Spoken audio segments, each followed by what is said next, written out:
All right, this is a Fox News alert tonight. The Trump campaign is announcing they're not going to commit to debating Kamala Harris until the Democratic nominee is official.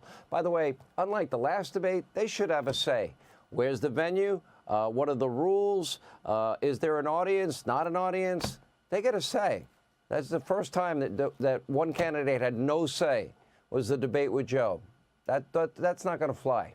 Also tonight, Politico is reporting that former President Barack Obama and likely Michelle Obama are about to formally endorse Vice President Kamala Harris, perhaps as early as tomorrow. Once he does, the coronation will be complete. VP Harris will be the new Democratic nominee without a single primary vote being cast for her. But those who know the Democrats best, they don't find any of this surprising. Former Democratic governor of Illinois, Rod Blagojevich, wrote an op-ed for the Wall Street Journal entitled, "Biden Gets the Chicago Treatment. Barack Obama, an old-fashioned ward boss, orchestrates the president's removal." Anyway, Rod Blagojevich joins us now to explain. Let me ask you, because I found this fascinating about your op-ed. In the old school way of Chicago backroom politics, Obama was the conductor of the band that successfully orchestrated the removal of a presidential candidate chosen by millions of Democratic primary voters. What's the Chicago way? Well, the Chicago way is things that happen in the back room by the political bosses. Now, in the old school Chicago way, those bosses look different than Obama and Pelosi, who really are today's bosses in the National Democratic Party. Obama and I came up together in Chicago politics. I've known him since 1995. He learned his lessons well. He's a lot slicker, more impressive than the old traditional bosses, but they make their decisions in the back rooms, outside of the view of the people, and they're the ones who pull the strings. They manipulate and they move things around so that they can get the candidate they're looking for to run. They propped up Biden all these years, lied to us about him being fit as a fiddle, filled with vim, vigor, and vitality, which he never was. Now, when they got exposed, they could no longer hide it. They had to dump him, and they dumped him against his will. And so the campaign began even before that debate with President Trump. They were laying the foundation. They do it in stages. And, you know, they did what they do in prison. They used a shiv, and they stabbed Biden in the back. Would you call it a coup?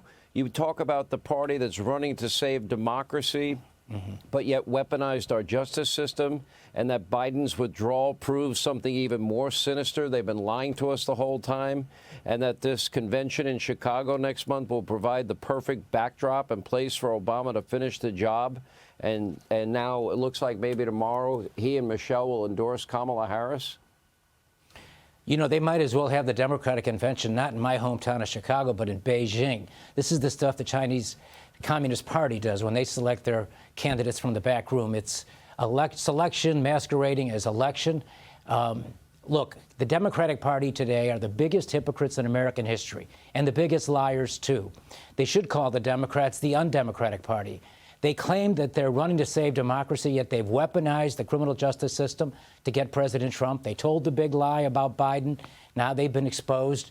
And now, from the shadows of the back room, Obama and Pelosi got together, just like they did in old school Chicago politics, and they decided to dump the candidate who was the incumbent president, who won 80% of the primary vote, making suckers out of the 14.5 million Democratic voters who voted for Biden. They are cynical. They have contempt for the people.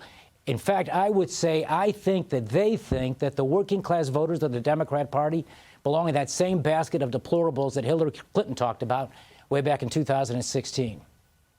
Let me ask you this, and I think this is getting pretty interesting here, because we saw what happened yesterday. We saw Kamala Harris snub Prime Minister Netanyahu yesterday. We saw these crazy protesters, some of them getting violent, you know, chanting Allahu Akbar. We saw the Palestinian flag being put up instead of the American flag. We saw people burning the American flag. Is Kamala Harris now appealing to that radical wing of the Democratic Party? Is that the new Democratic Party? That is the new Democratic Party. That's where the energy of the Democratic Party is. It's the socialist wing and increasingly the anti-Semitic wing of the Democrat Party that have rethought the priorities that our party once stood for. And the irony is that the working class people that the Democrats historically claimed to have been for, and I believe when I was a Democrat governor, we were for, they no longer have a voice in our party. The party now is a party of elitists. And when George Clooney calls, Barack Obama listens and Joe Biden loses his position on the ballot. No, this is a party that's controlled by movie stars, by Wall Street financiers, by Silicon Valley billionaires. They pretend to be on the side of the people. And in the unique situation of the black community, where poor people disproportionately are black, the Democrats are not interested in lifting them up out of where they are because they'll lose those votes. They do just enough to keep them where they are, and then they pander and get their votes. Well, they haven't done a thing to stop the violence in Chicago. Many of the people shot and killed are African Americans, names we never hear of. That's right. Exit question, yes or no? Do you believe Barack Obama led a coup against Joe Biden?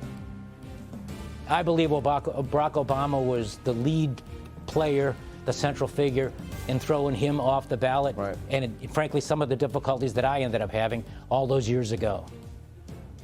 Blagojevich, thanks for being with us.